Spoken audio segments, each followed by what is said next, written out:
2.5, i-scan lang yung mata mo. Panoorin natin. Payag ka bang ipaskan ang iyong mata kapalit ng pera?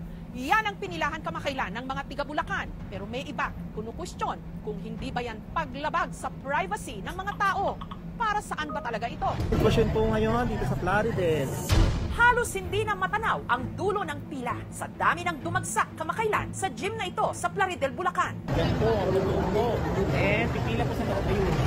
Meron daw kasi ritong namimigay ng pera. 1,000. Siyempre, binili ng pagkain. Pero kailangan nyo muna raw mag-install ng app ng kanilang kumpanya, magparehistro at saka iscan ang inyong mga mata. Sa isang kisap mata, instant pera. O dapat mamimigay sila ng pera, magandang dahilan. May kumalat na rin po kasi mga balibalita na ibibenta po yung information. Kailangan muna nilang magpa-iris scan. Sa kung tawagin ay orb. Ang ating iris kasi, gaya ng ating fingerprints, may natatanging pattern na maaaring gamitin bilang identification o pagkakilanlan. Yung mga characteristics naman ng iris natin, meron tayong ridges at meron tayong folds. Yung kanyang arrangement, and it's very unique for each individual. Yung fingerprint kasi, meron tayong 40 markers lang. But with the iris, we can have about 250 unique markers per each individual. That's why it's very reliable when it comes to identifying the identity of each person. Ngunit dahil sa ipinangakong pera, kapalit lang daw ng pag-scan ng mata, Sayang po talaga yung cash po na reward na makukuha po.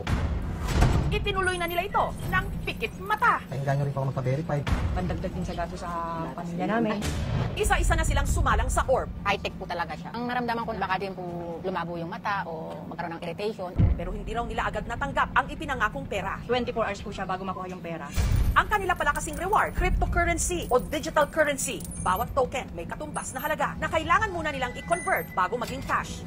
Ang mag-anak, pinag-install daw ulit ng app para magawa ito. Bali, dito po siya napupunta yung token po. Isisend ko lang po siya doon sa trading apps na ginagamit ko po. So, withdrawing ko po, i-convert ko po siya as USDT or parang dollar. Magsisend sa amin sa bangko.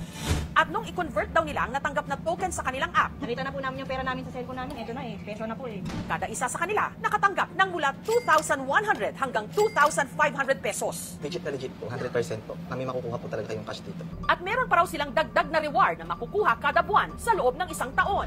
Si Jess nakatanggap ng additional na 48.50 tokens. Reward pa po niya is 3,460. Hahatiin pa po siya buwan-buwan hanggang maubos po ito 48.50. Napakalaking bagay na po yung makatanggap ng ganong halaga po. Kasi po may laman po akong anak. Ginamit namin ng dalawa sa puhunan na pinangtinda namin. Nag-alinlangan man kami, pero may pinuntahan naman yung pera. Yung siguro kung wala din yun, mangungutang siguro kami ng pampuhunan. Pero ang tricycle driver na si Henry, matapos sumailalim sa lahat ng requirements, ang natanggap daw niyang dagdag na 48.50 tokens na naglalaro ng mahigit 3,000 pesos. Hindi naman po na-withdraw. Baka yung account mo, mabuksan nila, di ba? Makuha yung laman ng pera mo. Baka daw gamitin sa mga modus. Kaya ang balak ngayon ni Henry, i-delete ang in-install niyang app. Di na po ako aasa na may monthly ako na makukuha. Ayun po siguro yung scam para sa akin. Pinaasa lang yung tao.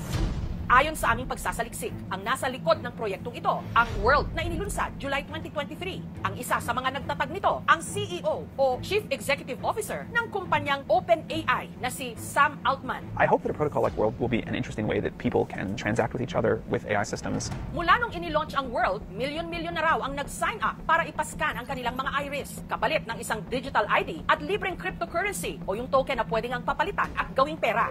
Pero March 2024, binan ng gobyerno ng Spain at ng Portugal ang World at ipinatigil ang pagkolekta nila ng personal data mula sa mga residente habang sinuspindi rin ang operasyon ng World sa Kenya sa Africa noong nakaraang Agosto. See to it that no one leads you astray. Ulitin ko po. See to it that no one leads you astray. Si Jesus po yan, winawarningan niya yung mga disciples niya na stay alert and not be deceived. Kailangan maging discerning tayo. Don't blindly follow money.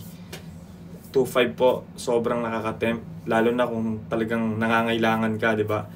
But the Bible warns us na huwag tayong magpa-compromise sa temporary gain. Kasi sabi sa Mark 8:36, what shall it profit a man if he gains the whole world but loses his own soul? Technology itself is not evil. Pero alam niyo naman ang devil, sobrang cunning, di ba?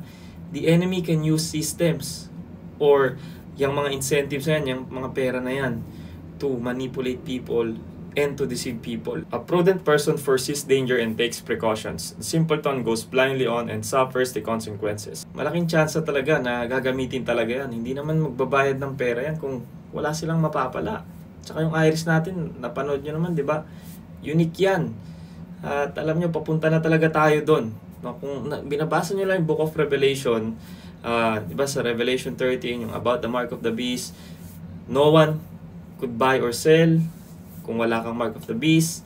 And ayan yung one world government, yung one world currency, yung technology natin papunta na doon. So be discerning, huwag kayong mag-alala, that's not the mark of the beast, that's for sure. Repent, may opportunity pa po kayo to accept Jesus Christ as Lord and Savior, and please read the Bible because the Holy Spirit will lead us in all truth. Amen.